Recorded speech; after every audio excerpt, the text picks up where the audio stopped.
Nossa história começa com um dos finais ruins daquele jogo em que a garota não é uma simples vilã. Em um mundo que entrou em desespero, ela queria destruir tudo. O chefe de nível médio do mundo, a Witch of Calamity, Ion Anuel. No cenário em que eles não conseguem matá-la, todos os seres do mundo deixarão de existir, levando ao final ruim. Em um dia ensolarado e comum de primavera, um novo semestre estava começando em uma classe da 5ª série do ensino fundamental. O professor anunciou a chegada de um novo aluno. Aquela vida mundana e cotidiana desmoronou muito cedo. Nosso protagonista notou que sua nova colega de classe tinha uma cor azul insanamente fraca, uma cauda redonda de coelho e longas orelhas de coelho no alto da cabeça. A garota então se apresentou como Ion Anuel. Naquele dia, depois de observar sua nova colega de classe e ouvi-la compartilhar seus hobbies, ler, ouvir música e dramas, ele se lembrou de sua vida passada. No entanto, não havia motivo para ele ficar pensando em nostalgia, já que à sua frente estava alguém com uma voz mais madura do que antes. Quando ela expressou sua esperança de que eles se dessem bem,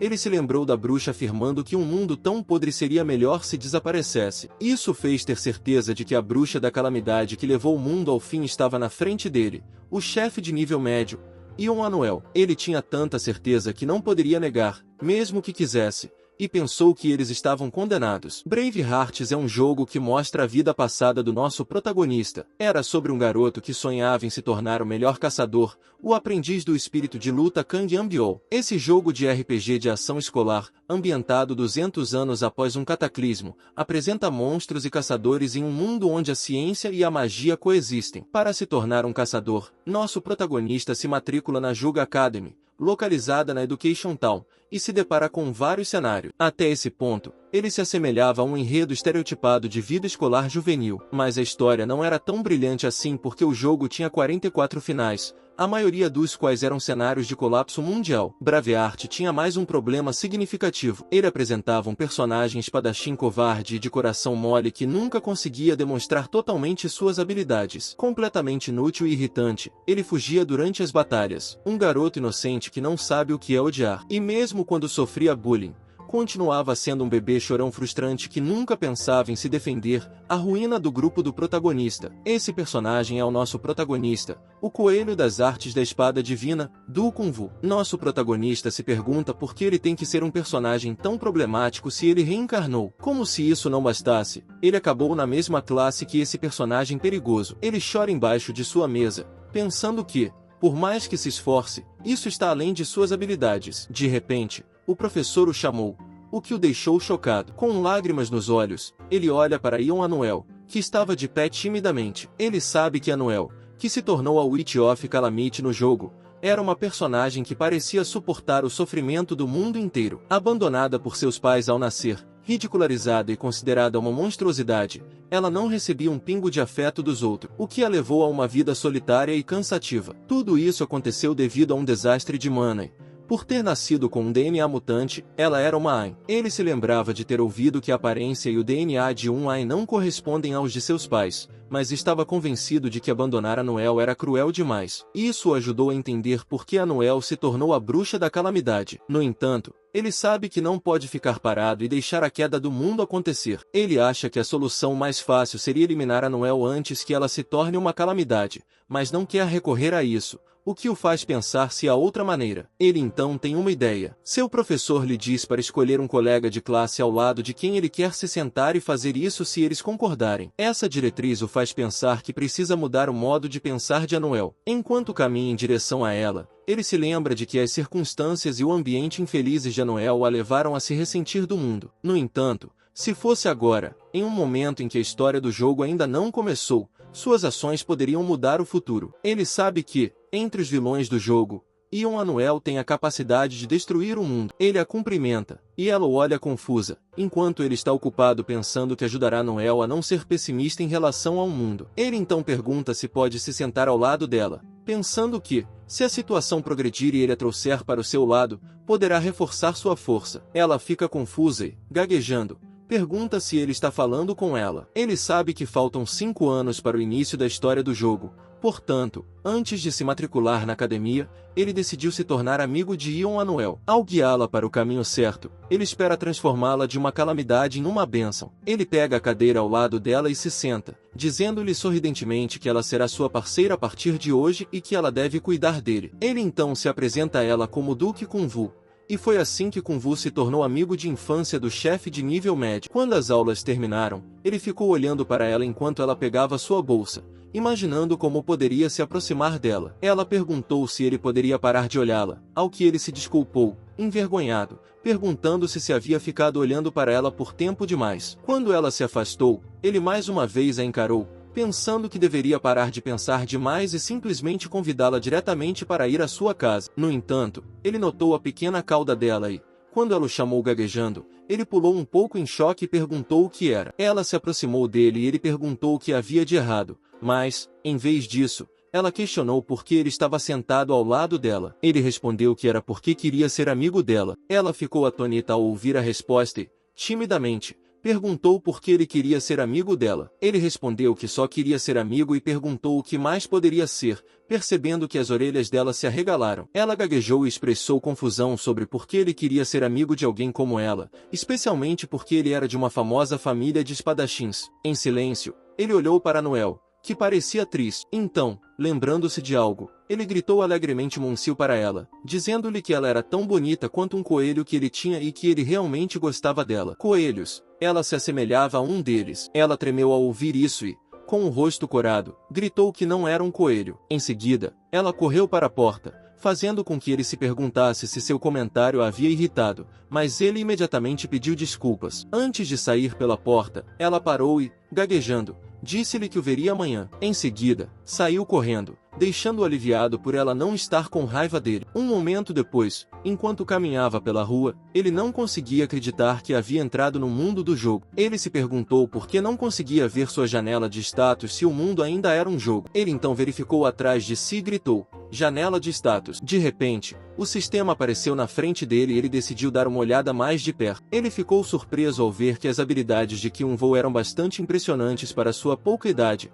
com força física em 37, força muscular em 34, resistência em 32, agilidade em 43, mana em 30 e sorte em 25. Convencido de que suas habilidades eram realmente muito boas, ele se perguntou por que Kyun-Woo era constantemente intimidado com tais capacidades, mas reconheceu que era um novo começo, muito superior à sua vida anterior. Um momento depois, ele chegou à sua mansão e, ao entrar, gritou, estou em casa. A dona da casa o cumprimentou junto com a empregada e perguntou como estava a escola e se estava tudo bem. Ele ficou surpreso ao ver a senhora, mas correu para abraçá-la. Ela lhe perguntou em poucas palavras o que havia de errado. Ele sabia que não estava vivendo sua vida passada, nem deveria pensar que estava vivendo em um jogo. Então, decidiu que deveria abraçar completamente sua vida como Duque Yunvo. Ele então disse à senhora que não era nada e que apenas se sentia grato por tê-la. Ela o aconselhou que, se algo acontecesse, ele deveria contar a ela e o instruiu a se lavar e que ela prepararia um lanche antes que ele fosse para a academia de treinamento com espadas. Ele respondeu que sim e correu para seu quarto, subindo as escadas sabendo que precisava assumir seu papel como Duque Yunvo. O que ele mais precisava no momento era dominar o estilo Beast King,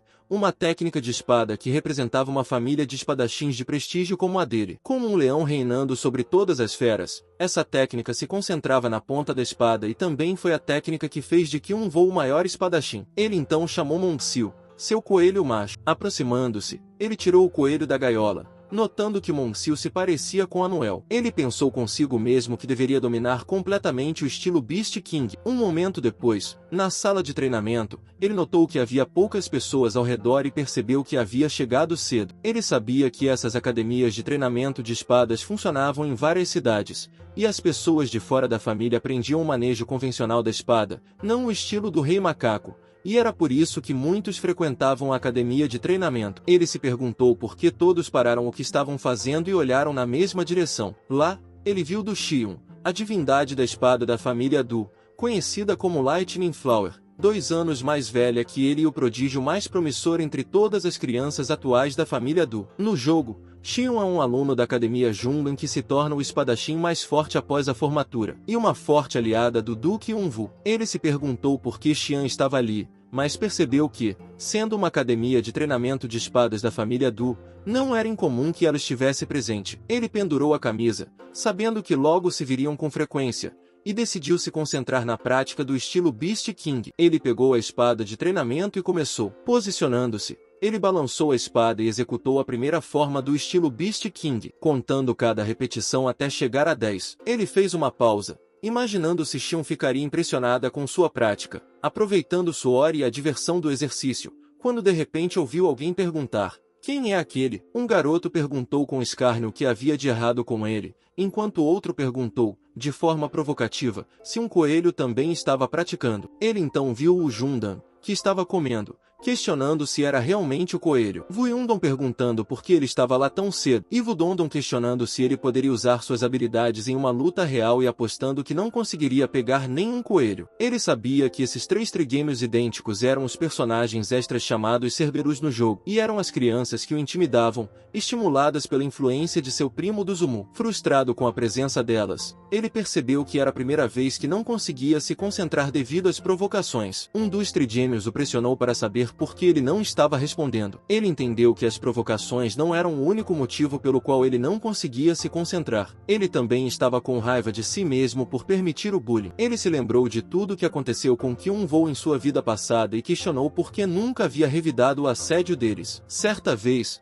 os trigêmeos o ouviram dizer que o chefe da família Du devia ter vergonha dele, que ele era uma desgraça para a família e que eles sentiam pena de seus pais. Essa lembrança o fez lembrar que ele odiava machucar as pessoas. Dondon perguntou, de forma zombeteira, qual era o objetivo de brandir sua espada. Ele também sugeriu que eles se tornassem seus parceiros de luta, com Wildon oferecendo sua ajuda, sabendo que o corpo humano não é nada fraco. Kyun-Woo disse a eles que deveriam lutar levemente, como se fosse um jogo de verdade. Um momento depois, as outras crianças ficaram em choque quando ele executou sua técnica no estilo Beast King, a Charge Instance, e atingiu Juondon no estômago. Juondon foi jogado para trás e Dondon, preocupado, chamou, notando que seu nariz estava sangrando. Juondon, gaguejando, perguntou o que havia de errado com ele. Tonto, Juondon disse a seus irmãos que não estava enxergando bem. Com raiva, ele perguntou a Juondon se ele esperava ser o fim. Em seguida, pediu que eles pegassem rapidamente suas espadas e se levantassem. Dongdon,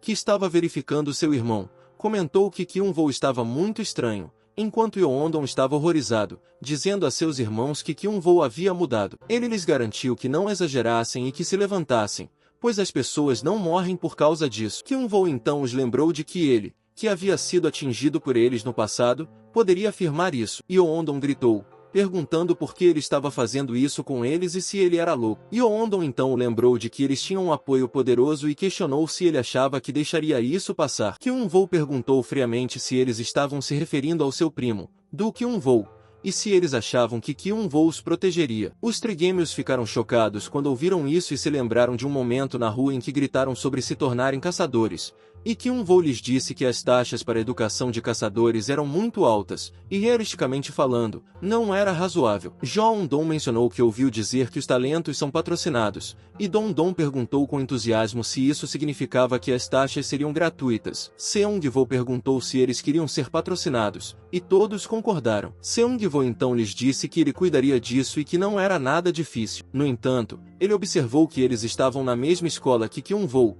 o que significava que eles viriam Kyun-Woo com frequência. Kyun-Woo então disse aos trigêmeos que ele estava se deixando intimidar antes e que parecia que eles haviam se esquecido de que ele também fazia parte da família Du, o que significava que era fácil para ele removê-los da lista de patrocinadores de sua família, se quisesse. Ele então perguntou se eles realmente achavam que Seung-Woo era o único que poderia fazer isso. Os trigêmeos ficaram horrorizados e se perguntaram como as coisas tinham acabado daquele jeito. De repente, o professor o chamou de punks e exigiu saber o que eles estavam fazendo e quantas vezes ele precisaria dizer a eles para não lutarem sem permissão. O professor então lhe disse que, mesmo que ele não fosse um membro exemplar da família Du, não deveria estar lutando, mas Kyun-Woo simplesmente apontou para os trigêmeos e respondeu que eles começaram primeiro. Isso deixou o professor confuso, mas Kyun-Woo perguntou se ele deveria ficar quieto e aguentar o bullying deles, já que ele era um cara tão bom quanto eles. O professor então perguntou aos trigêmeos se eles realmente estavam implicando com Kyun-Woo. Inicialmente atonitos, eles olharam para o lado para pensar e,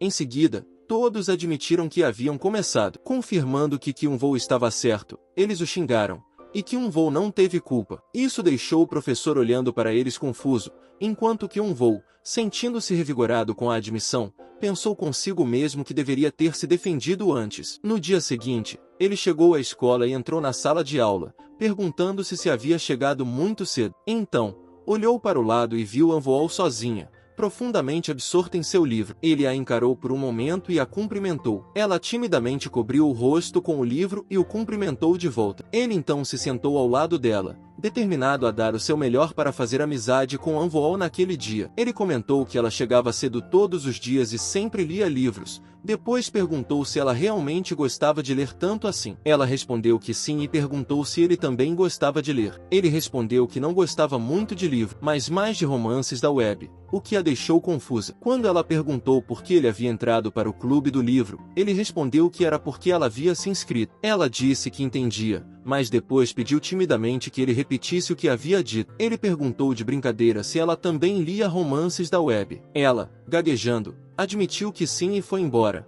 mas explicou que não tinha muito dinheiro no bolso, então só podia ler os gratuitos. Lembrando-se de que ela vivia em um orfanato, ele decidiu mudar de assunto para não ofendê-la e perguntou de que drama ela gostava. Ela respondeu que gostava do drama Lakshore House e perguntou como ele sabia que ela gostava de dramas. Ele a lembrou de que ela havia mencionado isso durante sua apresentação. Surpresa por ele ter se lembrado, ela se perguntou por que ele estava falando com ela e se era porque ele também não tinha amigos. Ela suspeitava que Kyun-woo só estava fascinado porque ela era uma e temia que ele também acabasse perdendo o interesse. Vendo-a ficar abatida ao pensar nisso, ele notou suas orelhas e se perguntou se ela se importaria se ele pedisse para tocá-las. Ele então percebeu que ela realmente se parecia com Mong-sil e teve uma ideia. Ele perguntou se ela queria ver um vídeo do Mong-sil. Quando ela perguntou se aquele era o coelho dele, ele disse que tinha feito um vídeo fofo do Mong-sil no dia anterior. Ela demonstrou interesse em vê-lo, e ele lhe mostrou o vídeo, explicando que, quando os coelhos estão de bom humor, eles pulam animadamente no que é chamado de bing. Ela ficou maravilhada ao ver o vídeo e comentou como Mong-sil era fofo. Ele notou que as orelhas de coelho dela se levantaram novamente e perguntou se ela queria ir à casa dele para ver Mong-sil. Ela imediatamente respondeu que sim,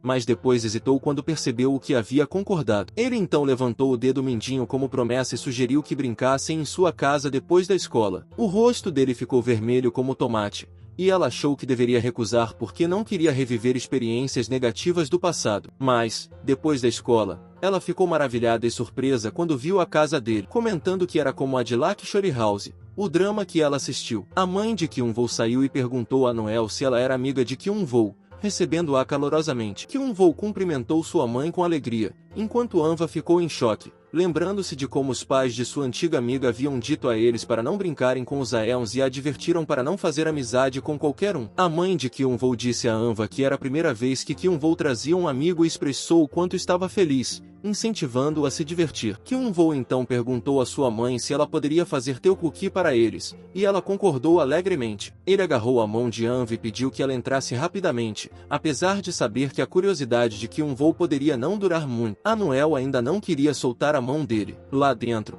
ela ficou chocada ao ver que a casa dele era incrivelmente espaçosa. Eles então comeram tteokbokki juntos e brincaram com Mong-sil, o que a deixou muito feliz. Horas depois, o pai de Kyun-woo chegou em casa e anunciou alegremente que estava de volta. A mãe de Kyun-woo mencionou que ele estava um pouco atrasado hoje, e Kyun-woo cumprimentou seu pai, que reconheceu seu atraso e perguntou por que Yeon estava rolando no chão chorando mais cedo, chateada por querer ver sua irmã coelha também. Kyun-woo explicou que seu amigo tinha vindo hoje, mas Yeon não estava em casa, e por isso ela estava chateada. Kyun-woo então se aproximou do pai e perguntou se eles poderiam treinar depois do jantar. Seu pai ficou inicialmente surpreso, mas depois disse com entusiasmo que estava se perguntando quando poderia brincar com ele, especialmente agora que estava na 5ª série. Kyun-woo expressou seu desejo de ver o quanto havia melhorado e também de experimentar um combate real. Seu pai, surpreso, perguntou se ele realmente queria dizer combate real, ao que Kyun-woo respondeu que sim e acrescentou que gostaria de enfrentar alguns monstros de verdade. Um momento depois, seu pai lhe perguntou por que ele de repente queria lutar e lhe disse que ele não precisava ficar impaciente porque ainda não era hora de enfrentar a realidade. Seu pai também perguntou sobre suas motivações. Kyun-woo olhou para sua mão, sabendo que, em 5 anos, entraria na sede da Academia de Espadas da família Dell e inevitavelmente enfrentaria crises enquanto resolvia vários incidentes ao lado do protagonista, Kang Yambyo. real. Para isso, ele precisava ter uma boa noção de combate real. Ele tinha certeza de que os outros filhos da família Dell já haviam adquirido experiência em combate, e ele estava muito atrás deles, então sabia que precisava se atualizar agora. Quando ele não respondeu, seu pai olhou para ele e perguntou se era por causa do incidente na academia de treinamento com espadas. Seu pai então lhe disse seriamente que soube da briga na academia e que o garoto com quem ele brigou ficou gravemente ferido. No entanto, ele garantiu a Kyun-Woo que não havia feito nada de errado. Chocado ao ouvir isso, Kyun-Woo viu que seu pai parecia mais interessado na verdade do que em repreendê-lo, mas ele sabia que nunca lutaria sem motivo. Em seguida, ele respondeu que havia sido ensinado desde pequeno que a espada da divina espadachim da família Do tinha o objetivo de proteger e salvar as pessoas, e ele havia levado essa lição a sério. Ele acreditava que não teria essa noção se não tivesse refletido sobre sua vida passada e as lições dela, e que pensar no futuro havia mudado sua mentalidade. Ele então perguntou ao pai se não deveria ser capaz de se proteger e como alguém que não consegue se proteger poderia proteger os outros. Seu pai perguntou se esse era o motivo pelo qual ele lutava, ao que ele respondeu confiantemente que sim e explicou que poderia proteger não apenas a si mesmo, mas também aos outros, e para isso, precisava enfrentar monstros reais. Seu pai sorriu ao ouvir sua resposta e disse que ele não estava errado e que seu raciocínio era totalmente válido. Seu pai então deu um tapinha em sua cabeça e disse que ele havia mudado muito. Ele perguntou ao pai se ele o ajudaria, ao que o pai respondeu que sim, mas que havia uma condição. Ele perguntou ao pai qual era a condição. Seu pai apontou a espada de treinamento para ele e disse-lhe para provar que havia desenvolvido habilidade suficiente para enfrentar um monstro de verdade. Seu pai então disse que ele não usaria mana e não se moveria mais do que 5 passos, então ele deveria se sentir livre para atacar. Ele perguntou ao pai sobre o uso do estilo Rei da Besta, e seu pai respondeu que ele usaria apenas o básico, ao que ele respondeu que entendia. Ele hesitou quanto às condições estabelecidas pelo pai, mas ficou feliz por ele ter lhe dito para não hesitar em usar a espada se necessário. Seu pai, então, lhe disse para atacar, e ele decidiu fazer exatamente o que o pai havia instruído. Ele exalou para se acalmar e posicionou sua espada de treinamento. Em seguida, ele balançou a espada contra o pai, que a bloqueou facilmente sem se mover, fazendo com que ele se desequilibrasse um pouco, mas conseguiu aterrissar perfeitamente. Ele então dobrou os joelhos, pulou alto e lançou outro ataque contra o pai, mas este o bloqueou novamente. O pai o afastou um pouco e lhe disse que não daria certo, mas ele imediatamente lançou sua espada sem se abaixar e golpeou o pai, que pulou para se esquivar. Quando viu seu pai aterrissar, ele sabia que era o momento certo, então imediatamente lançou um ataque novamente, mas seu pai o bloqueou. Quando o pai começou a falar, dizendo que iria usá-la, ele acertou o pai de lado sem deixar que ele terminasse de falar. Seu pai olhou para o lado, vendo que ele havia conseguido acertá-lo. Seu pai então se afastou,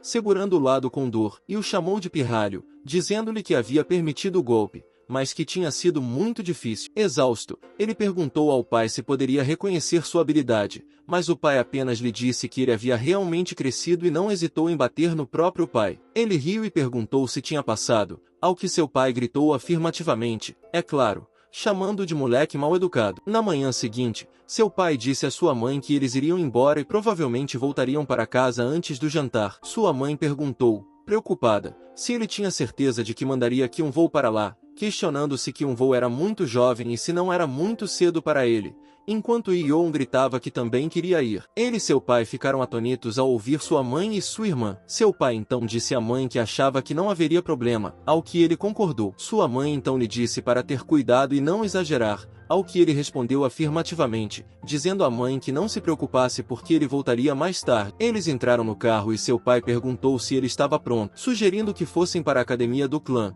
ao que ele respondeu afirmativamente. Seu pai então começou a dirigir. Ele se lembrou de que, de acordo com as configurações do jogo, o mundo havia se tornado dramaticamente instável desde a época da Calamity Change, influenciando fortemente o mundo. Essa instabilidade começou quando os monstros começaram a sair da dimensão distorcida, levando à transformação de uma masmorra do outro lado. Nesse processo, quando as dimensões distorcidas de mundos diferentes se encontram, um portal é criado. Ele sabia que, se esse fenômeno não fosse resolvido a tempo, o mundo dentro do portal explodiria e se dispersaria na realidade. Um surto é um fenômeno em que o mundo no portão explode e se dispersa. É diferente das masmorras, e se eles não conseguirem vencê-lo dentro do limite de tempo, isso afetará significativamente o final. Ele sabia que, Para chegar ao final desejado, eles também precisavam prestar atenção à taxa de erosão do portal, que também era necessária para o crescimento do personagem. Seus pensamentos foram interrompidos quando seu pai lhe disse que eles deveriam pegar a chave antes de chegar. Ele perguntou ao pai onde estava a chave do portão,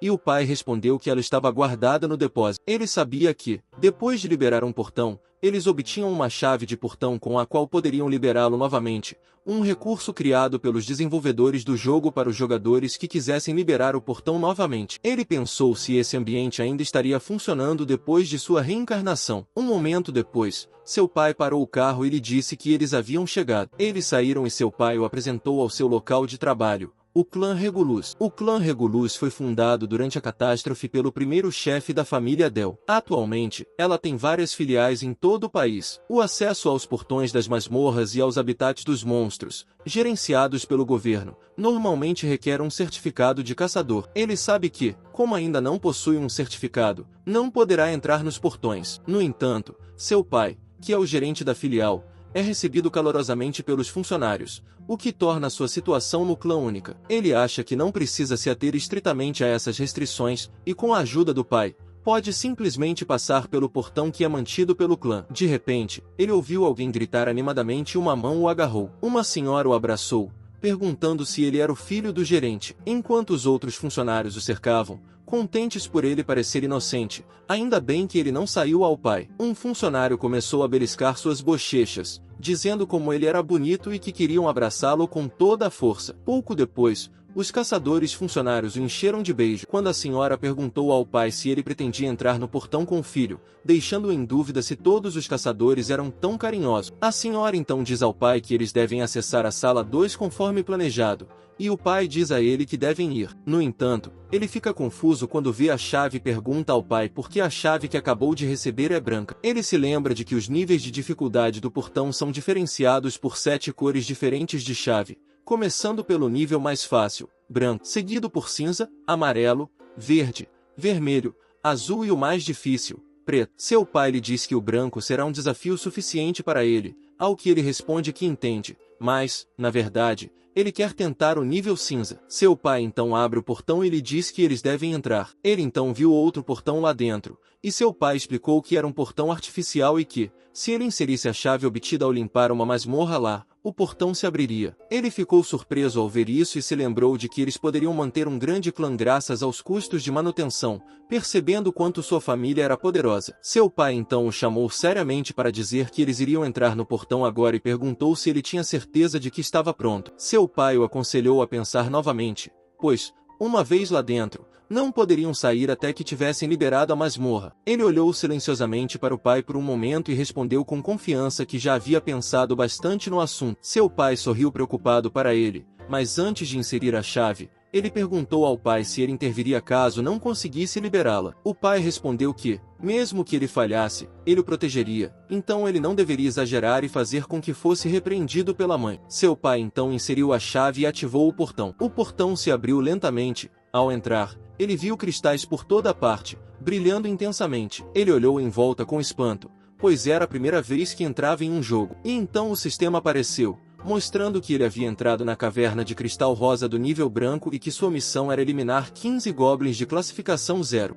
Ao ler o sistema, ele se perguntou se as condições para a liberação eram simples, pois se tratava de um portão de nível branco, e perguntou onde poderiam estar os goblins. De repente, ouviu um som atrás de si, sacou rapidamente a espada e se posicionou enquanto segurava a espada verdadeira, sabendo que era perigoso e que deveria ser cauteloso. Ele então esperou, permanecendo em guarda para não ser pego de surpresa. Então, ficou surpreso ao ver seu pai na frente com os goblins amarrados. Ele correu até o pai e perguntou se ele havia capturado todos os goblins. Seu pai respondeu que todos estavam lá. Ele contou os goblins e confirmou que havia 15 no total. Ele se acalmou e disse ao pai que estava pronto. Seu pai disse que eles deveriam começar então e, como ele não conseguiria lidar com todos de uma vez, deveriam começar com um. Seu pai caminhou em direção ao menor goblin, dizendo-lhe que poderia ser o mais fraco do grupo, mas que ele não deveria ser descuidado e deveria ficar alerta. Mas antes que seu pai pudesse terminar a frase, o Goblin se libertou com raiva, surpreendendo um pouco seu pai. O Goblin,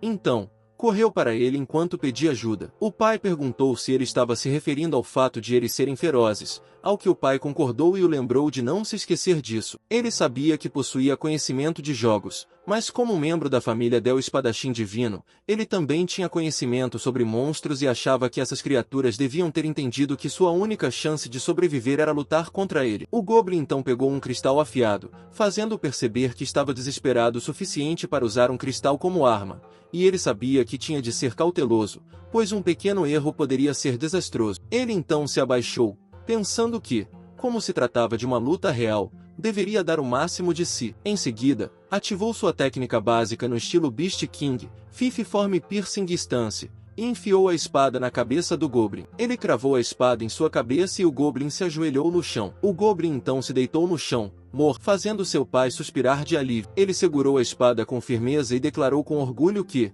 por enquanto, um deles estava morto. Como membro do grupo do personagem principal, Kang Yanbiu, Kyun-Vou tem uma restrição. Há um recurso chamado Gift no jogo e, entre as habilidades passivas que definem o personagem, o presente de Kyun-Vou é o Evasion Instinct. À primeira vista, parece ser uma habilidade útil. Seu pai, então, liberou 2 goblins, e quando eles o encararam, ele pensou que o instinto de evasão é literalmente a capacidade de mover o corpo instintivamente para evitar ataques ao sentir uma crise que ameaça a vida. Embora pareça ser uma habilidade útil para Kyun-Vou, que empunha uma espada, seu caráter temeroso e frágil muitas vezes o leva a desobedecer a comandos, fazendo com que o dom seja rejeitado. Devido a esse dom, os jogadores geralmente não incluíam o Duque Kun-Vu em seu grupo, a menos que fosse inevitável. O instinto de evasão também fazia com que Kun-Vu desafiasse os comandos dos jogadores, causando frustração. No entanto, há um evento na história que desencadeia o despertar de Kun-Vu. Mais tarde na narrativa,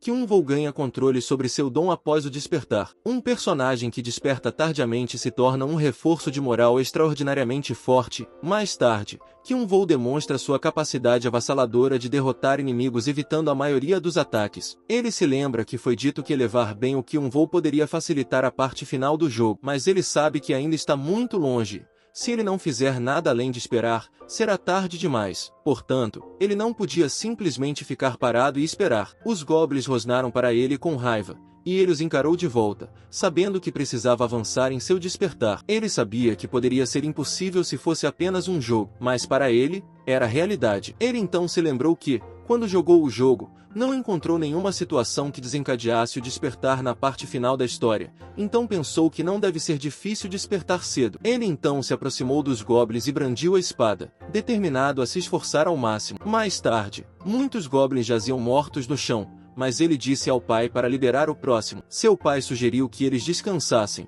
mas ele respondeu que, se fosse só até aquele ponto, ele estava bem. Seu pai suspirou e disse que, se ele insistisse, eles deveriam enfrentar todos eles, enquanto os últimos 4 goblins o encaravam com raiva. Seu pai então soltou todos eles, e os goblins correram para ele, mas todos eles pularam atrás dele, pegando-o desprevenido. Ele olhou ao redor, perguntando-se se era uma tática de distração, e percebeu que 2 dos goblins estavam acima dele, mas não conseguia localizar os outros 2. De repente, ele sentiu algo se aproximando por trás. Ele deixou seu corpo reagir por um momento, e seu dom, o instinto de evasão, o moveu rapidamente para o lado. Então, algo vindo de trás tentou atingi-lo, mas ele evitou, e, em vez disso, atingiu o cristal na frente. Ele ficou horrorizado quando percebeu que seu corpo havia se movido sem sua vontade consciente, indicando que seu dom havia sido ativado. Sabendo que o instinto de evasão havia percebido a crise, ele resolveu confiar nesse instinto. Em seguida,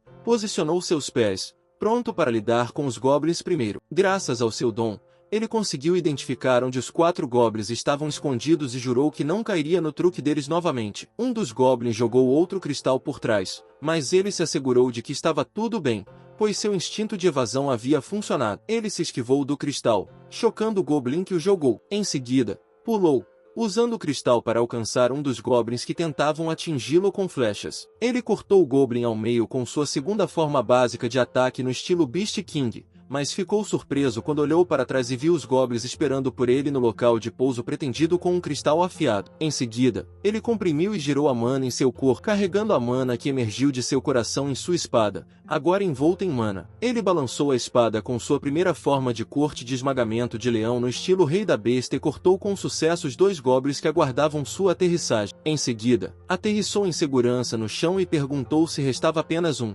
gritando que iria direto para ele. No entanto, seu pai lhe disse que não havia necessidade de se apressar e perguntou o que aconteceria se ele se machucasse, mas ele respondeu que não havia problema, pois acreditava que poderia lidar com isso. Seu pai o alertou para ter cuidado, pois era o último e ele deveria ser mais cauteloso. Ele concordou e foi em direção ao último Goblin. Um momento depois, seu pai o observou em silêncio, decidindo confiar no filho enquanto observava as pilhas de goblins mortos que ele havia matado. Ele estava recuperando o fôlego quando seu pai o chamou. O sistema então exibiu que ele havia liberado o portão e que uma saída poderia ser encontrada. O sistema também avisou que o portão se fecharia em 24 horas. Em seguida, um círculo de luz brilhante apareceu acima deles, e dentro dele estava a chave. A chave então caiu em sua palma e ele viu que era a mesma chave branca que eles haviam usado. Ele cerrou os dentes e praguejou internamente. Seu pai perguntou, rindo, o que estava acontecendo com sua cara e se ele não acreditava que tinha liberado o portão. Ele apenas chamou seu pai, que respondeu com um sorriso e orgulho. Mas ele simplesmente perguntou ao pai se havia outros portões. Ele então percebeu que não poderia usar aquela masmorra para praticar até que o tempo de espera terminasse. Quando o portão se fechou, a energia dentro dele se esgotou. Mas ele sabia que o portão se tornaria ativo novamente depois de reabastecer sua mana. Isso fez pensar no que deveria fazer em seguida, já que ainda não havia despertado seu domingo. Seus pensamentos foram interrompidos quando seu pai, Sangue Junho, lhe disse que estava muito surpreso e que havia pensado que pararia depois de 4 goblins, mas no final, ele conseguiu derrotar 5 deles facilmente. Sangue Junho então o sacudiu enquanto perguntava orgulhosamente, de quem você é filho? Ele disse que não havia mais nada a fazer ali, então eles deveriam se limpar e ir para casa. Sangue Junho se dirigiu à saída e pediu a chave, mas, hesitante, chamou Sangue Junho e perguntou se havia algum outro jogo. Sangue Junho ficou olhando para ele confuso. Ele explicou que sentia que estava prestes a despertar seu dom e que seria uma pena voltar atrás daquele jeito. Ele perguntou a Sangue Junho se eles não deveriam tentar abrir outro portão se ainda houvesse tempo suficiente. Sangue Junho perguntou se ele havia acabado de dizer que parecia ter despertado,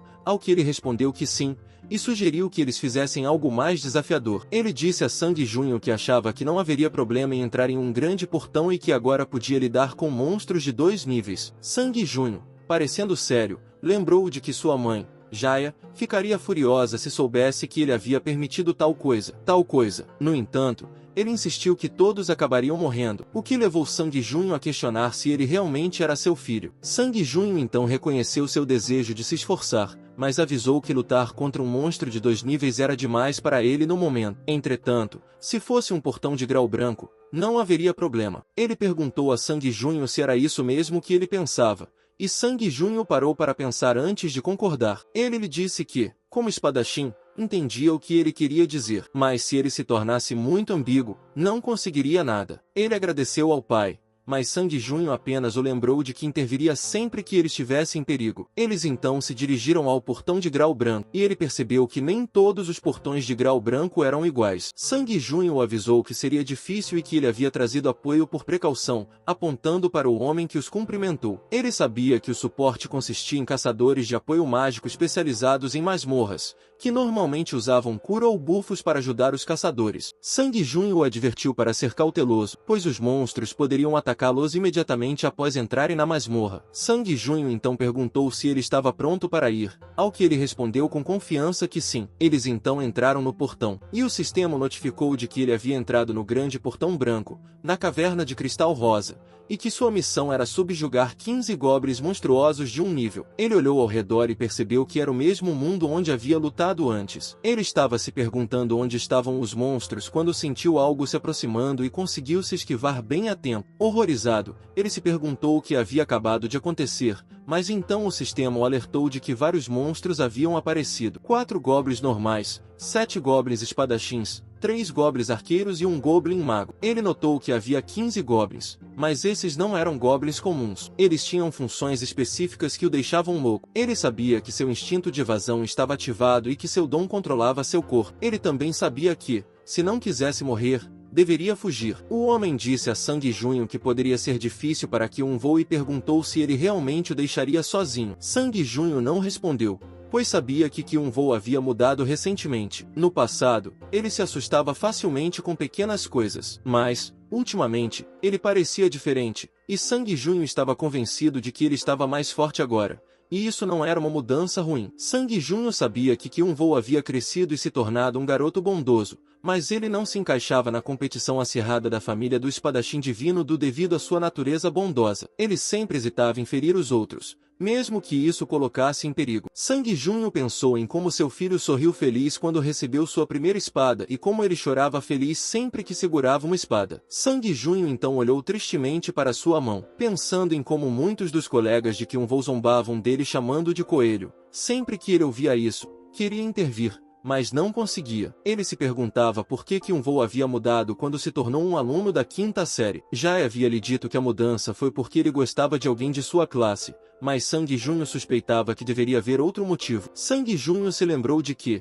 enquanto ele estava pensando na situação de Kyun-Woo, alguém da academia de treinamento com espadas entrou em contato com ele. O homem se apresentou como o professor de espadachim de Kyun-Woo. Depois de ouvir as queixas do professor, Sangue Júnior perguntou se Kyun-Woo estava brigando com outras crianças sob o pretexto de treinar, afirmando que seu filho não se envolveria em tal comportamento sem um motivo. O professor hesitou, achando que Kyun-Woo não havia contado ao pai por causa da reação dele, e então revelou que Kyun-Woo havia sofrido bullying. Sangue Júnior, sabendo que seu filho não machucaria outras crianças sem motivo, repreendeu o professor com raiva. O professor tentou ignorar o comportamento como se fosse uma brincadeira típica de desentendimento, da qual ele também participava com frequência. Ele perguntou a Sangue Júnior se não era natural que crianças daquela idade ficassem absorvidas em sua própria força e brincassem. Sangue Júnior, furioso, questionou se isso significava que Kyun-Woo havia sido intimidado por outras crianças até então e se o professor estava brincando com um assunto tão sério. Sangue Júnior ficou muito irritado com a ideia de alguém da família do espadachim divino receber tal tratamento na academia de treinamento com espadas. Ele então exigiu saber se alguém havia instruído o professor a manter silêncio sobre o bullying e quem era essa pessoa. O professor relutantemente revelou a identidade,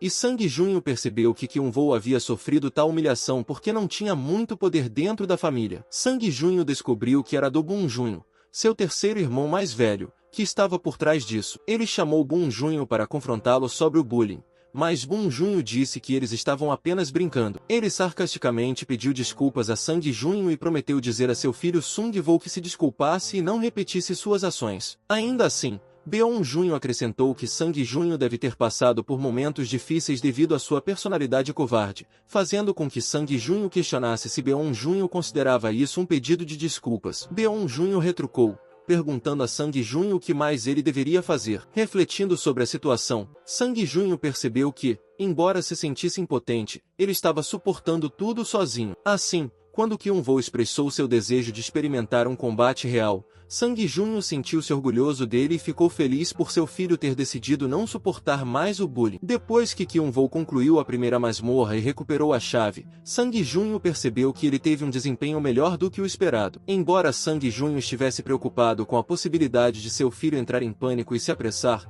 ele viu que Kyun-Woo conseguiu lidar com a situação com calma e habilidade. Sangue Júnior sorriu, reconhecendo que seu filho era um prodígio desde muito tempo atrás. No entanto, enquanto observava preocupado do alto, ele se lembrou de que Kyun-Woo ainda tinha apenas 12 anos e precisava crescer com calma. De repente, a preocupação de Sangue Júnior se intensificou quando ele viu Kyun-Woo se machucar no braço, fazendo com que Sangue Júnior cerrasse os dentes ao pensar que seu erro de julgamento havia colocado seu filho em perigo. O homem ao lado de Sangue Júnior perguntou se não era o momento certo para intervir, observando que Kyun-Woo parecia ter ficado sem energia e que o monstro poderia pegá-lo. No entanto, Kyun-Woo permaneceu calmo, enfrentando os goblins e desafiando-os a atacá-lo. Sangue Júnior sabia que intervir decepcionaria seu filho, mas reconheceu que Kyun-Woo era bastante habilidoso para sua idade e decidiu simplesmente incentivá-lo. Sangue Júnior então chamou um homem chamado Hong-Shu, instruindo-o a preparar a magia do escudo de proteção. Hong-Shu respondeu que ela poderia ser necessária a qualquer momento. Sangue Júnior então detalhou seu plano. No momento em que o Goblin atacasse Kyun-Woo,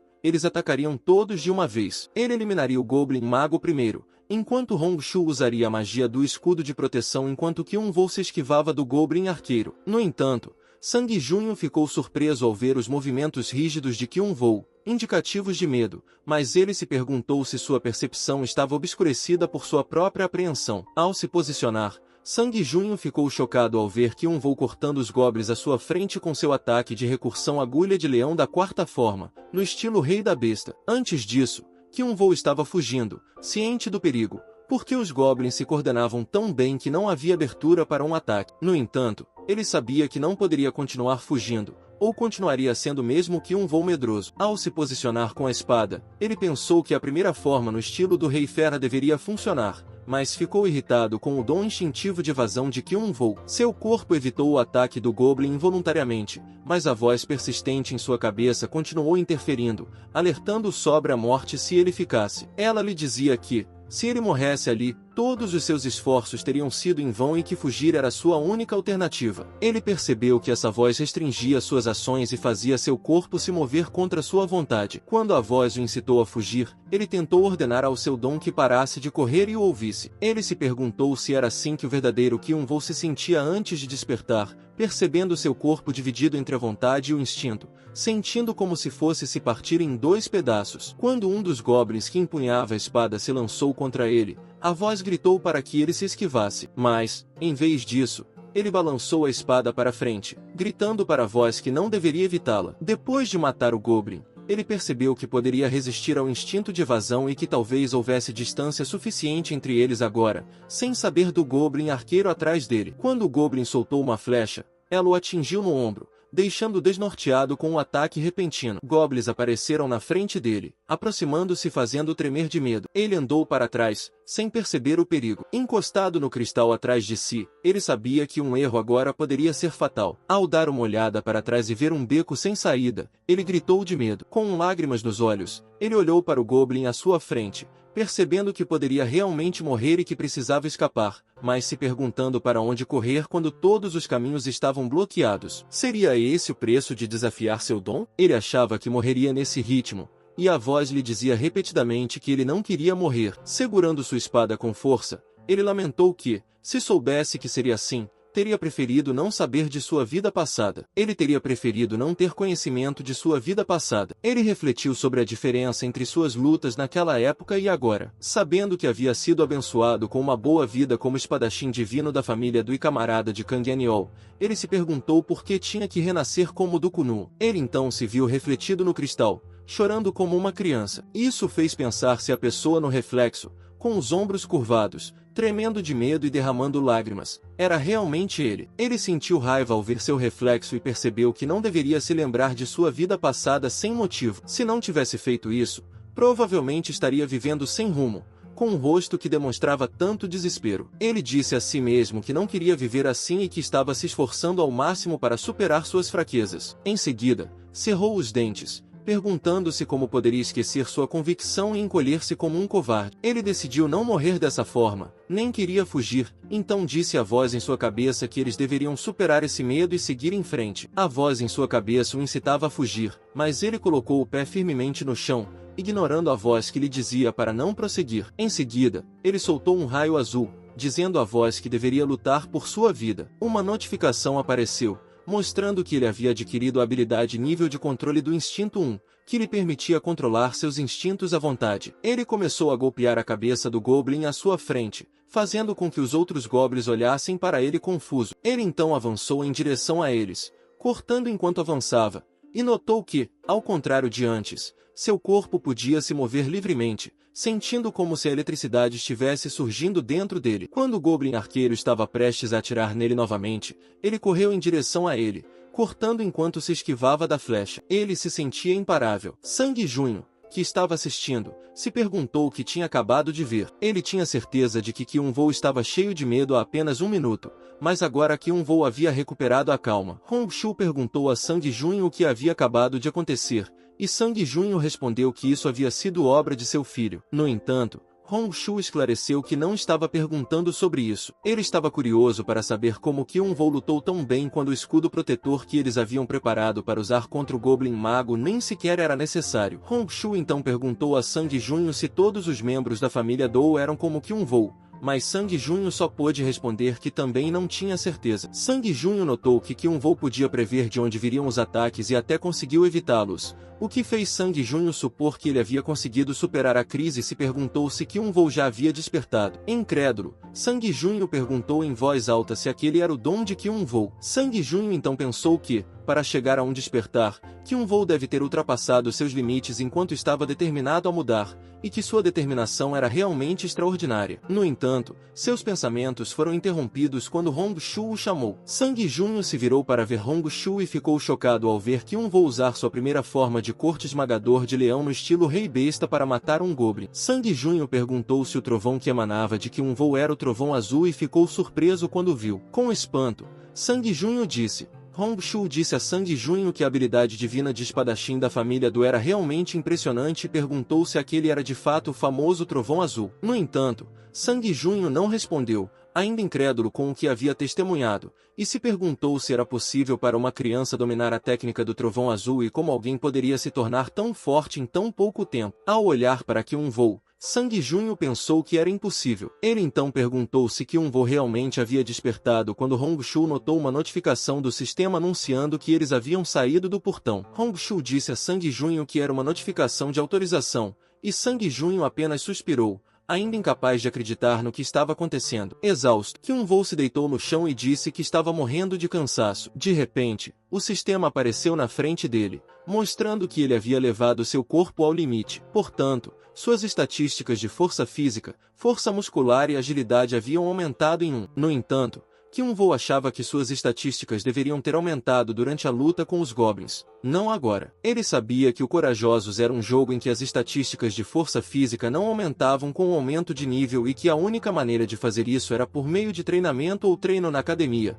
o que era uma parte complicada do jogo. No entanto, ele achava que tinha sido fácil, considerando que Corajosos tem como objetivo a possibilidade de reprodução, em que os dados existentes podem ser transferidos para a próxima jogada. Ele percebeu que era impossível agora que não era um jogo. Kyun Voo pensou no que deveria fazer em seguida, ganhou muita experiência e se tornou mais forte. Sang Junho então o chamou docemente e se aproximou, perguntando se ele estava vivo, sem saber que um dos goblins mortos estava liberando algo brilhante de seu corpo. Ele respondeu a Sang Junho, admitindo que achava que havia exagerado, pois não conseguia se mexer. Sang Junho lhe disse que isso já era esperado depois de se mexer tanto. Expressou seu choque com o fato de Kyun Voo ter ativado o Trovão Azul e especulou que Kyun Voo poderia ser o mais jovem a fazer isso. Surpreso ao ouvir isso, Kyun Voo perguntou a Sang Junho se ele realmente havia realizado o Trovão Azul. O Trovão Azul é um fenômeno que ocorre quando se usa a técnica de espada característica do espadachim divino, o estilo Rei Besta,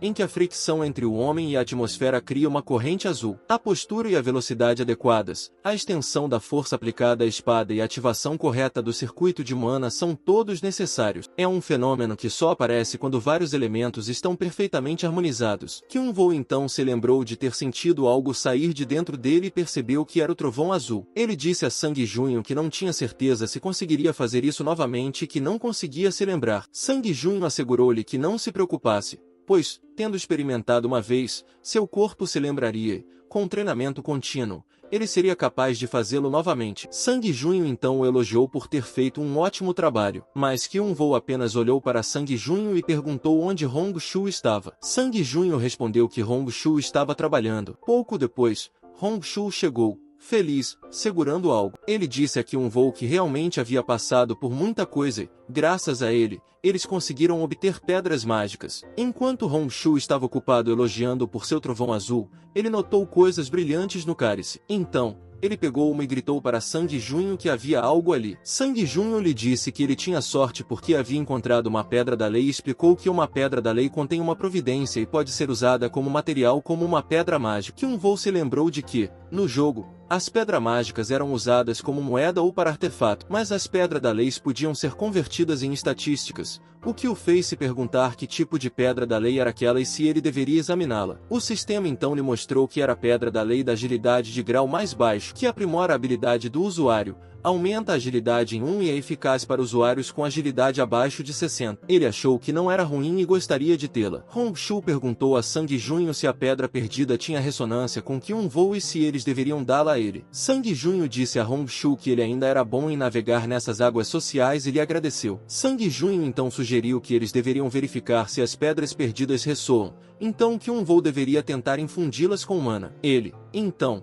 colocou mana na pedra, sabendo que ela iria ressoar com ele, e Sang Junho disse-lhe com entusiasmo que ela estava respondendo, o que significava que era dele. Honshu então disse a Sandy Junho que, de repente, ele estava com vontade de comer carne, o que fez Sandy Junho balançar a cabeça e suspirar em silêncio. A manhã de segunda-feira chegou e ele estava no quarto, sentindo todo o seu corpo doer. Desde o dia seguinte ao combate real, ele vinha sofrendo com dores terríveis no corpo, e Jaya perguntou a Sandy Junho, com raiva, por que ele estava assim. Ele estava deitado em sua mesa, percebendo apenas agora que o recuo ao usar o instinto de evasão era grave. Então ele decidiu realmente tentar evitar fazer isso novamente. Andrew chegou à sala de aula e perguntou, preocupada, por que ele estava assim e se estava machucado. Ele a cumprimentou com um bom dia e disse que estava um pouco doente no fim de semana e com uma forte dor no corpo. Ela lhe perguntou como isso aconteceu, se ele havia tomado algum remédio e se estava bem agora. Ele respondeu que teve uma sessão de combate real no fim de semana,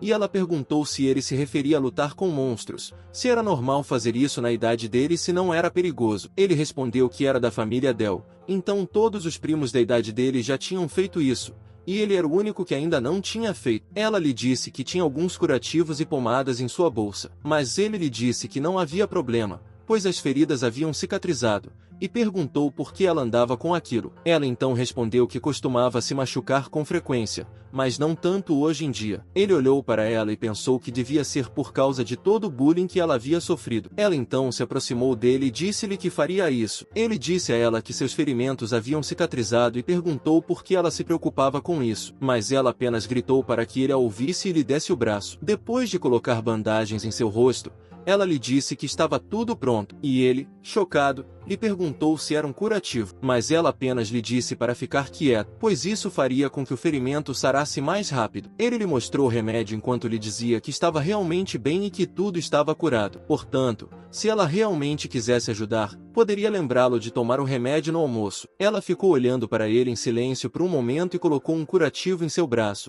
dizendo que ele deveria avisá-la se ela pudesse fazer mais para ajudá-lo. E como ele realmente parecia estar sofrendo, ela ouviria qualquer coisa só por hoje. Ele diz a ela que, se foi isso que ela disse, então pergunta se pode tocar suas orelhas, deixando-a chocada e fazendo com que ela gagueje e pergunte o que ele acabou de dizer. Ele pede desculpas e diz que foi apenas uma piada, percebendo que pode ter sido demais e que ele parecia um pouco ousado. Ela pensa por um momento, depois agarra a mão dele, aos gritos, concorda com o pedido. Ela coloca a mão dele em sua cabeça e o avisa para tocar suas orelhas rapidamente, para não demorar muito e para avisá-la se isso não o animar. Ele, gaguejando, responde que está bem e toca as orelhas dela, maravilhado com a maciez e a fofura delas. Ele então se diverte tocando-as sem perceber que está fazendo isso há muito tempo. Ela então se afasta e grita para que ele pare, dizendo que isso deveria ser o suficiente para animá-lo. Ela estava vermelha como um tomate, perguntando-se por que era tão bom ter suas orelhas tocadas e se era porque Kyunwoo estava acostumado a criar coelhos. Ela então percebeu que quase se perdeu completamente na sensação enquanto ele acariciava sua orelha,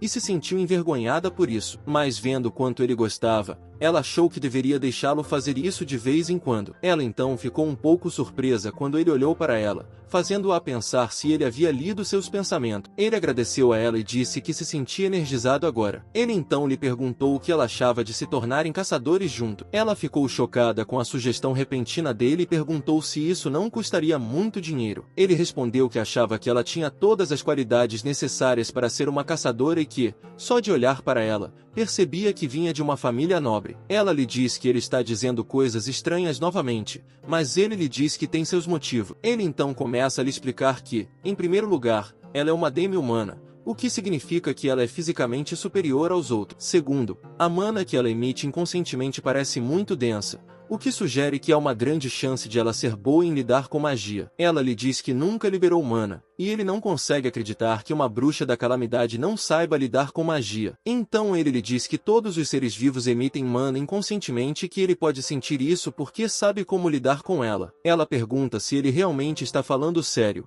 e ele acena com a cabeça confiante. Ela então olha para sua mão, imaginando se poderia realmente se tornar uma caçadora no futuro. Ela sabe que, quando completar 19 anos, terá de deixar o orfanato. Seria ótimo se ela fosse adotada, mas ela entende que, como demi-humana, isso é improvável, e se tornar uma caçadora poderia levar a uma vida bem-sucedida com altos ganhos. No entanto, ela também duvida que possa lutar contra monstros devido à sua fragilidade. Ele suspira e diz a ela que não precisa se preocupar. Ele lhe promete que ela é capaz e que estará ao seu lado, Portanto, ela não deve se preocupar porque ele cuidará dela. Seus olhos se iluminam ao ouvir isso e ao vê-lo dizer com confiança que, se ela se tornasse uma caçadora, estaria caçando com ele e que ele acreditava nela, então ela deveria acreditar em si mesma também. Ela timidamente se pergunta o que Kyun-woo vê nela para ser tão confiante. Embora isso pareça estranho, realmente a faz sentir que pode fazer qualquer coisa. Ela então, gaguejando, pergunta se ele assumirá a responsabilidade. Ele agarra a mão dela, dizendo-lhe que é tarde demais e que eles devem frequentar a mesma escola de ensino fundamental e depois se matricular na academia de ensino médio juntos. Ela pergunta timidamente se ele realmente quer dizer que eles devem fazer isso junto, o que ele confirma e diz que eles devem começar entrando em uma academia de espadas para aumentar sua força. Em pânico, ela pergunta se ele quer dizer que ela deve se matricular em uma academia de espadas e o lembra de que ela não tem dinheiro para se matricular em um lugar assim. Mas ele simplesmente lhe pergunta por que ela deveria pagar quando o evento é administrado pela família deles e lhe diz que ela pode participar de graça. Confusa, ela pergunta por que ele está sendo tão gentil com ela quando ela não tem muito a lhe oferecer. Ele responde que espera se beneficiar do sucesso dela mais tarde,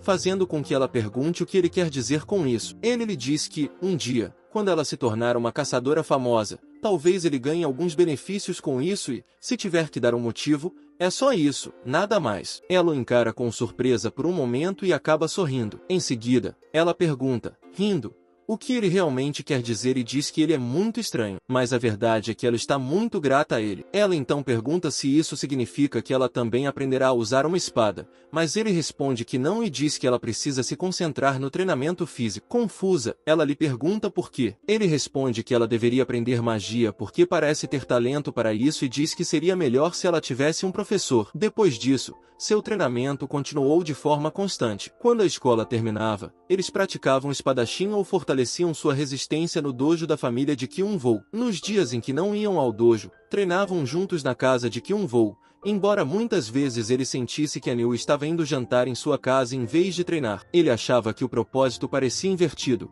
mas era bom ter alguma motivação. Entretanto, como ele também era um iniciante em magia, percebeu que precisava de um novo professor e se perguntou onde poderia encontrar uma pessoa assim. Ele então se lembrou da bruxa das cores, Hong Yino, que no jogo era principalmente uma instrutora que ensinava magia elementar aos alunos da academia. Ele especulou que, naquele momento, ela provavelmente estava vagando pelo país, conhecida como a Bruxa das Cinco Cores. Ele se recostou em sua cadeira, pensando que havia pedido a Sang Junho para fazer alguns contatos, mas achou que não poderia fazer nada além de esperar, na esperança de que eles se encontrassem em breve. De repente, alguém lhe perguntou sobre o que ele estava pensando tão profundamente e ele percebeu que nem havia notado que Sang Junho estava ali, o que o fez gritar de surpresa e dizer a Sang Junho que ele realmente o havia assustado. Sang Junho perguntou, rindo, no que ele estava pensando tão profundamente que não havia percebido, e ele respondeu que estava apenas imaginando quando conheceria a pessoa sobre a qual havia perguntado há algum tempo. Sang Junho disse a ele para não ficar impaciente que eles haviam entrado em contato hoje, o que o deixou animado. Sang Junho então informou que eles concordaram em visitá-lo em um mês. Entretanto, se não estivessem satisfeitos com suas habilidades, não o ensinariam. Ele disse a Sang Junho que estava preparado para essa possibilidade, mas se ele não fosse talentoso, não havia nada que pudesse fazer. No entanto, ele estava confiante de que isso não aconteceria porque, embora estivesse inseguro sobre si mesmo, não havia dúvida de que Hong demonstraria interesse no talento de Anvol. Sang Junho então mencionou que também havia mais notícias, o que despertou sua curiosidade ao notar a expressão preocupada de seu pai. Sang Junho então revelou que, apesar de ter passado pouco tempo desde que começaram, era a mesma coisa todo ano, e na próxima semana era o Dia dos Pais, então eles precisavam visitar a família principal. Sang Junho perguntou se ele estava de acordo com isso, mas ele rebateu perguntando se Seung-woo também iria. Sang Junho confirmou que sim e lhe disse que, se ele não quisesse ir, iria sozinho. Ele sabe que do Seung-woo foi quem incitou os trigêmeos a intimidar Kyun-woo. Ele então perguntou a Sang Junho o que viria a seguir. Quando Sang Junho estava prestes a explicar, Sang Junho notou sua atitude e perguntou no que ele estava pensando. Ele apenas sorriu assustadoramente,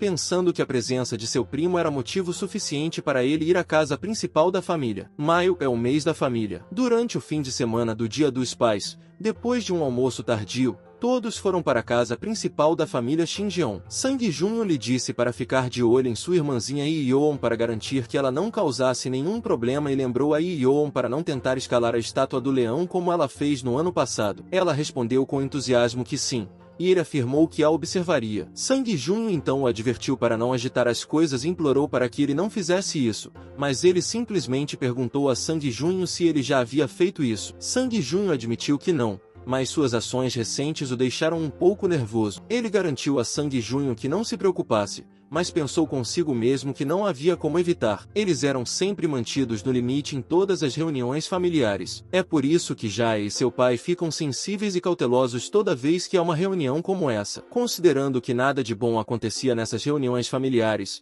ele não ficou surpreso. Ele sabia que dessa vez não seria diferente, mas ele se sentiu compelido a ir à casa principal da família porque precisava adquirir coragem, não importava o que acontecesse. No dia anterior à ida para a casa da família principal, Kyung-woo estava treinando com Anvoal e Yeon. Ele refletiu sobre seu progresso, reconhecendo que, embora tivesse aprendido a controlar seus instintos, isso não era suficiente. Ele se recusou a ser influenciado por aquele maldito instinto de evasão novamente. Ele percebeu que precisava de uma habilidade que pudesse controlá-lo adequadamente. E havia uma que se encaixava no perfil: a coragem, uma habilidade que resiste ao poder emitido por outro. Ele sabia que haveria momentos em que seres poderosos emitiriam pressão ao liberar sua aura e intenção de matar para intimidar seus oponentes. Quando expostos a essa pressão, as estatísticas dos jogadores diminuíam, muitas vezes levando à derrota na batalha. A coragem não só permite que eles resistam a ela, mas também aumenta a concentração e a taxa de evasão durante momentos de risco de vida. Ele sabia que precisava aprender a habilidade coragem, sem dúvida,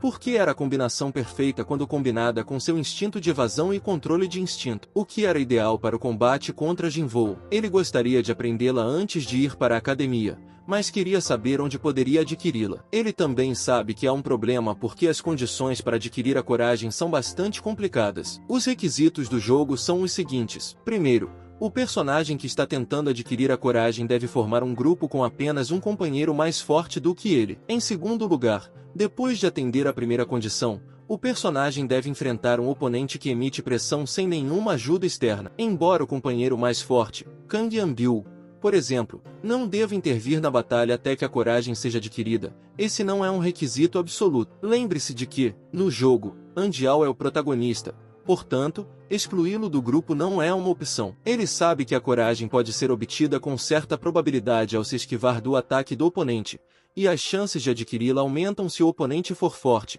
o que a torna bastante difícil de obter. Ele acha que seria mais fácil obtê-la enquanto ainda está relativamente fraco, como quando dominou o instinto antes. No entanto, o problema é que ele não sabe onde encontrar um oponente forte que emita pressão e sabe que enfrentar esse inimigo sozinho pode ser desastroso. Ele então começa a pensar em alguém que poderia emitir pressão sem matá-lo, uma pessoa forte que não o mataria. Ele então pensa em alguém perfeito para essa descrição e sorri, sabendo que há alguém assim no Shinji-ondu. Um momento depois, eles chegam ao Shinji-ondu e ambos saem do carro. As pessoas se alinham ao lado deles respeitosamente e os cumprimentam com educação. Sang Junho pergunta ao mordomo como ele tem passado e como estão seus irmãos, ao que o mordomo responde que, no momento, com exceção da família de Dou-Voljin, todos os outros estão reunidos. Ele pergunta ao mordomo se seu irmão mais velho ainda não chegou, mas o mordomo simplesmente lhe diz que os levará ao quarto. Jae pergunta ao mordomo sobre os anciãos da família, e o mordomo responde que eles estão na biblioteca, conversando. Sang Junho lhes diz que foi como esperado e pergunta o que eles querem fazer agora. Ele responde que ficar na sala seria entediante,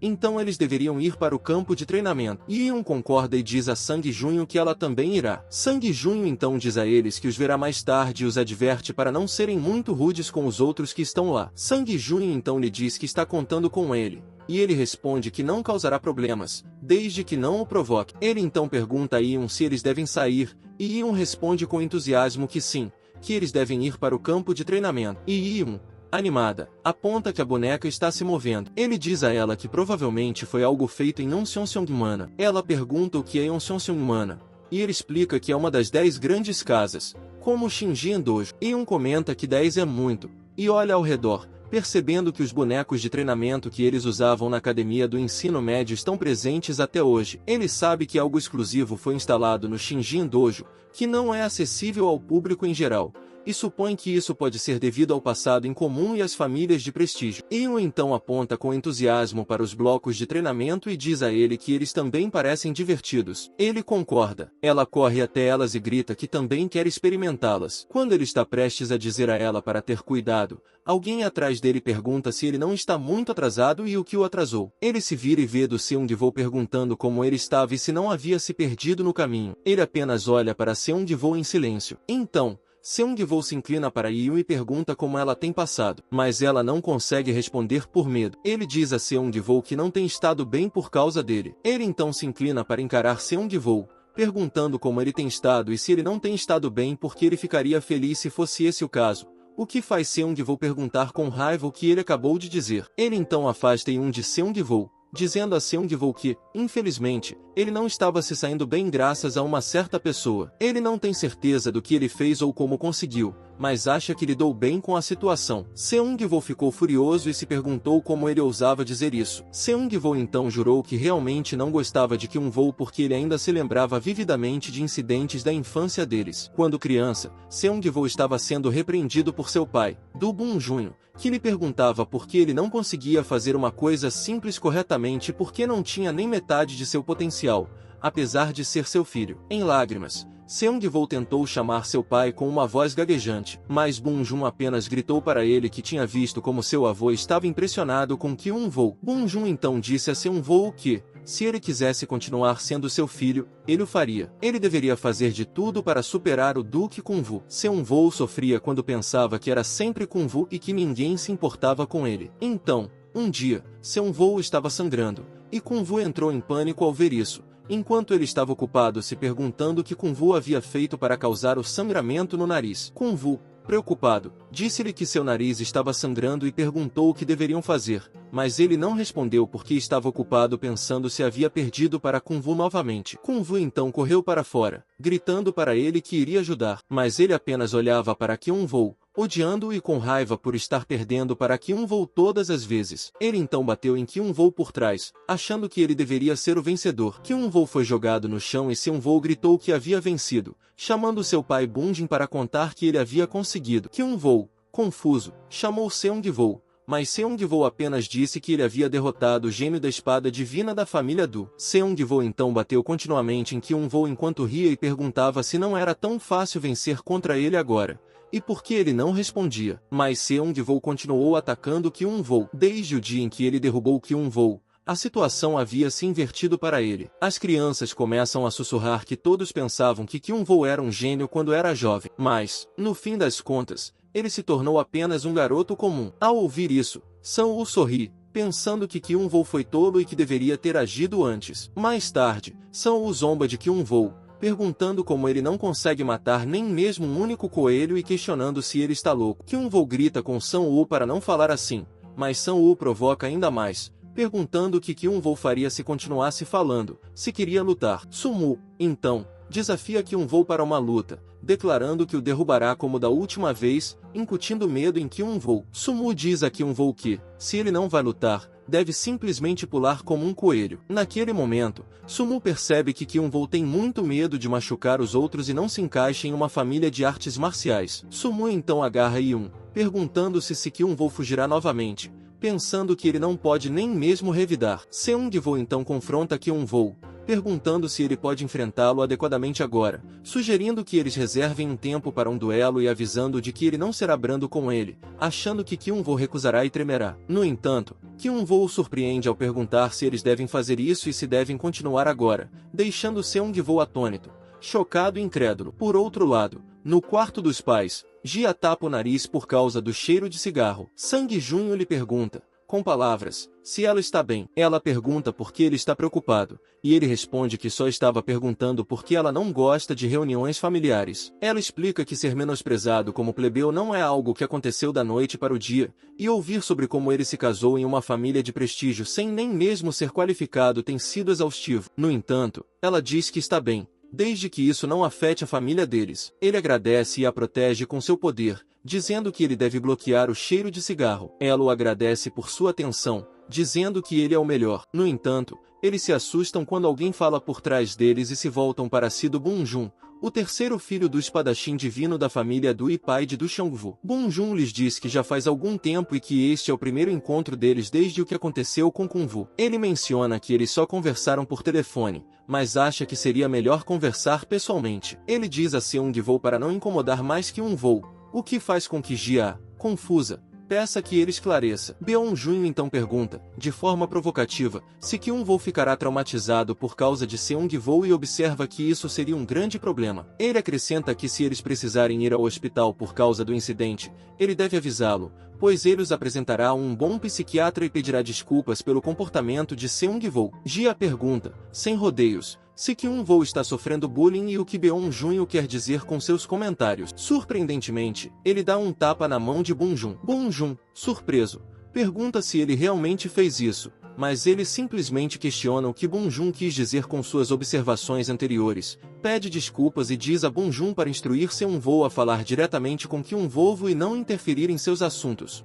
já que é uma questão para as crianças resolverem sozinhas. Bunjun pergunta com raiva se ele tem certeza de que não se arrependerá de ter rejeitado sua ajuda e se está confiante de que pode lidar com tudo sozinho. De repente, um homem chama Bunjun em pânico, gritando que Sun-woo e Kyung-woo estão brigando. Bunjun sorri ao ouvir isso e comenta, de forma provocativa, que tudo saiu como ele esperava. Bunjun também menciona que achou melhor deixar que eles resolvessem o problema sozinhos, como ele sugeriu. E como Kyung-woo é um membro dos espadachins divinos da família Do, Kyung-woo precisa manter sua reputação. Talvez eles consigam ver a luta se forem agora. Bunjun, então, pergunta de forma provocativa o que ele acha disso e pergunta a todos se querem assistir à luta com ele. Os pais bêbados concordam com entusiasmo. Bunjun então diz a todos que eles devem se apressar para ver a luta e grita que eles não podem deixar nada de ruim acontecer ao seu querido Kyung-woo. Sang-junho simplesmente pergunta a Bunjun se ele quis dizer que algo ruim aconteceu com Kyung-woo e se ele achava que Kyung-woo era tão fraco assim. Bunjun começa a se afastar enquanto diz a ele para se esconder e esperar no campo de treinamento, pois eles não devem se emocionar durante a luta do garoto. Sang-junho dá um tapa em seu rosto em sinal de frustração, mas acha que é uma boa oportunidade e que seria melhor se Kyung-woo pudesse vencer Seung-woo. Então, Jae liga para ele e pergunta se isso significa que Seung-woo está intimidando Kyung-woo. Sorrindo, ela lhe diz que nunca ouviu falar sobre isso antes, mas supõe que ele deve saber os detalhes e pergunta por que ele não lhe contou antes. Gaguejando, ele diz que ia contar a ela, mas, nesse momento, ouve-se um forte tapa na sala. Um momento depois, eles chegam ao campo de treinamento com pressa, com Sang-junho ostentando uma enorme marca de tapa e ferimentos no rosto. Ele pergunta a um homem o que aconteceu com os garotos, e o homem responde que eles ainda estão lutando. Já então os vê e os aponta. De repente, Seung-woo salta sobre ele com seu chicote de ferro, e Jaya grita para que ele tome cuidado. Ele imediatamente posiciona sua espada de treinamento e a bloqueia com sua defesa no estilo Rei da Besta. Segunda forma, escudo de ferro do leão. Seung-woo continua a atacar, dizendo-lhe com arrogância que sabe que ele usará essa técnica e que a única maneira de vencer a segunda forma é usando uma terceira ou quarta forma. Seung-woo também lhe diz que o leu como um livro e que, portanto,